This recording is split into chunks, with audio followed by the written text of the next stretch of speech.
अगदी चमचमीत आणि झणझणीत, कमी साहित्यात, कमी वेळात आणि झटपट होणारी ही भरलेल्या दोडक्याच्या भाजीची रेसिपी पाहूयात. त्या अगोदर चॅनलवर नवीन असाल तर पटापट जाऊन सबस्क्राईब करा. अशा पद्धतीने दोडक्याच्या वरचं साल काढून त्याच्या खापा करून घ्यायच्यात आणि मधून त्याला एक एक फोड करून घ्यायची. मग कढईमध्ये तेल गरम करायला ठेवायची आणि आपली नेहमीचीच मोहरी आणि जिऱ्याची तडतडून अशी फोडणी द्यायची.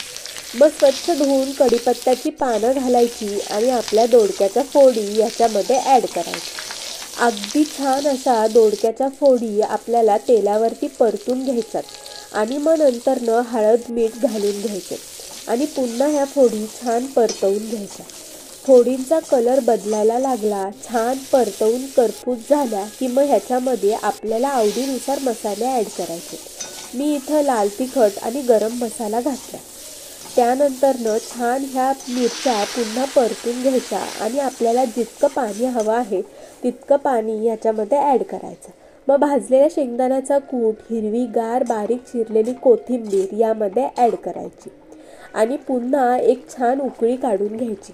उकळी आली की दोडक्याच्या फोडी शिजण्यासाठी आणखी काही वेळ हवा असतो तेव्हा झाकण ठेवून एक 5 मिनिट वाफ काढून घ्या. नंतरनं झाकण काढून बघा, खूप छान सुवास यातून यायला सुरू होतो आणि तेव्हापासूनच भूक लागते. मग प्लेटिंगसाठी तयार करा आणि प्लेटिंग करून घ्या. आणि घाईच्या वेळी ही दोडक्याची भाजी एकदा नक्की बनवून बघा.